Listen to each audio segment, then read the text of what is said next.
साथियों, अभी जैसा कि गृह विभाग के एसीएस महोदय ने आपको सभी विस्तृत बातों से अवगत कराया,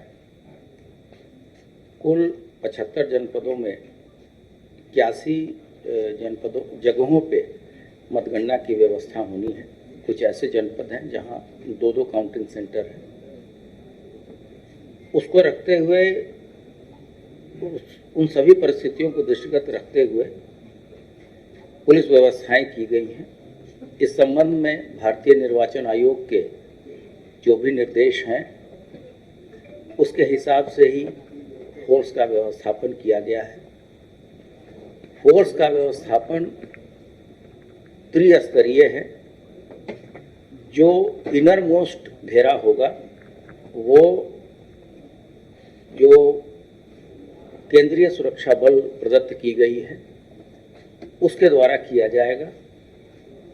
मध्यम घेरा पीएसी के द्वारा लैस होगा तथा आउटर मोस्ट जो घेरा होगा वो स्थानीय पुलिस के द्वारा मैन किया जाएगा।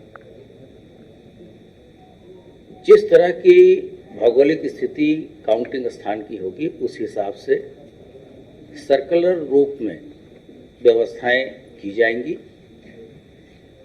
मतगणना स्थल पर केवल वही व्यक्ति प्रवेश करेगा जिसके लिए जिला प्रशासन के द्वारा वहां अधिकृत पास निर्गत किए जाएंगे। हमारे जो मीडिया के कर्मी हैं या जो उम्मीदवारों के को जितने व्यक्ति अनुमन्य हैं, इसके अलावा मतदान कर्मी भी जो हैं उनके बारे में जो सैंपल पासेज हैं वो निर्गत किए गए हैं। जो महिला कर्मी हैं मतगणना से संबंधित, प्रेस से संबंधित या जो कैंडिडेट के साथ अगर कोई महिला है तो सबकी फ्रिस्किंग की जाएगी। लेकिन महिलाओं के बारे में ये स्पष्ट निर्देश है कि महिलाओं की चेकिंग उनकी निजता का ध्यान रखते हुए क्लोज्ड इनक्लोजर में महिला कर्मियों के द्वारा ही किया जाएगा। किसी भी परिस्थिति में किसी भी पुरुष के द्वारा महिला कर्मी की चेकिंग नहीं की जाएगी। साथ ही साथ इस दौरान यातायात में कोई बाधा न हो, इसके लिए पहले से ही यातायात प्रबंधन के निर्देश जनपद स्तर से निर्गत किए जाएंगे। जगह जगह पे हम लोगों ने कुछ QRT भी लगाए हैं, एंटी राइट इक्विपमेंट्स भी लगाए हैं। CCTV कैमरा का जो आने जाने के रास्ते हैं वहाँ भी CCTV लगाई गई हैं। जनपद के अन्य स्थानों पे भी जो संवेदनशील हैं वहाँ हम अपनी 112 की जो गाड़ियाँ होंगी उसका व्यवस्थापन करेंगे।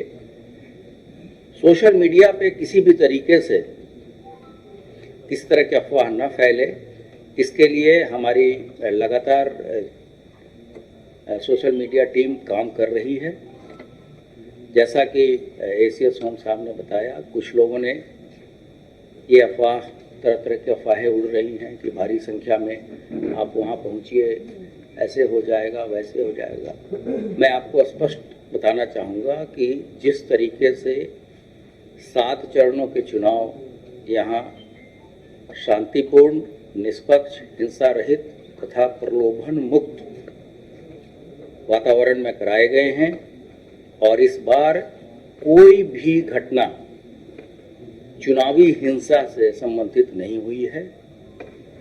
ये एक जो यहाँ के चुनाव में लगे प्रशासन और पुलिस की जो टीम है, ये उसकी प्रोफेशनलिज्म को दर्शाता है कि पहली बार ऐसा हो रहा है कि किसी तरह की कोई घटना अभी तक रिपोर्ट नहीं की गई है।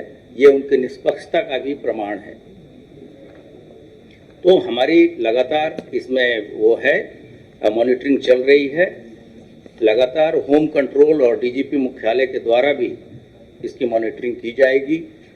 हीट वेव के संबंध में जो निर्देश शासन के हैं और पुलिस विभाग के द्वारा जारी किए जा रहे हैं उसके अनुसार मतगणना स्थल पर पर्याप्त पेयजल की व्यवस्था कराई गई है, जिससे वहाँ डॉक्टरों की टीम भी रहेगी, ताकि अगर कोई आकस्मिक स्थिति होती है तो उसको हम लोग उससे निपटें।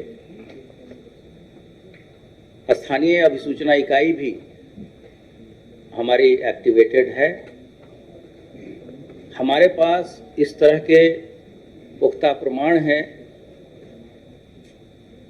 जिससे कहा जा सकता है कि कुछ व्यक्ति वहाँ भारी संख्या में लोगों को पहुँचने की अपील कर रहे हैं। ऐसे किसी भी चीज़ से वो लोग विरत रहें, वरना कठोर से कठोर कार्रवाई की जाएगी। शांति व्यवस्था और कानून व्यवस्था बनाए रखने की जिम्मेदारी स्थानीय पुलिस की है, और कोई भी व्यक्ति जो कानून व्यवस्था गड़बड़ करने का प्रयास करेगा उससे बहुत सख्ती से निपटा जाएगा, और समय आने पे उसका उन व्यक्तियों के नाम भी हम आपके साथ शेयर करेंगे। पूरी मतगणना को सकुशल संपन्न कराए जाने के लिए एसपी और एडिशनल एसपी की अगर देखें तो 160 व्यक्ति लगे हैं केवल मतगणना के लिए, और पुलिस उपाधीक्षक 476, निरीक्षक 2248, उप निरीक्षक 12,881, मुख्य आरक्षी 20,876, आरक्षी 50,697, होमगार्ड 6,149 तथा सीएपीएफ की 145 कंपनी तथा पीएससी की 102 कंपनी का व्यवस्थापन इस दौरान केवल मतगणना के लिए किया गया है। अन्य जो फोर्स है वो पूरे जनपद में शांति व्यवस्था बनाए रखने के लिए उपयोग में लाया जाएगा। 2022 के विधानसभा चुनाव के मतगणना के पहले भी कुछ लोगों ने शांति व्यवस्था भंग करने की कोशिश की थी। उस पर किस तरह की कार्रवाई की गई थी यह सभी को विदित है। मेरा सबसे विनम्र अनुरोध है कि शांति व्यवस्था बनाए रखें। मतगणना पूरी तरीके से माननीय निर्वाचन आयोग के निर्देशों के अनुरूप ही कराई जा रही है। प्रेक्षकगण मौके पे हर एक मतगणना स्थल पे स्वयं मौजूद रहेंगे और समय समय पे पारदर्शिता बरतते हुए जो आयोग के निर्देश हैं प्रेस के माध्यम से तथा उनके अपने बुलेटिन मतगणना या परिणाम के बारे में जारी किए जाएंगे। धन्यवाद।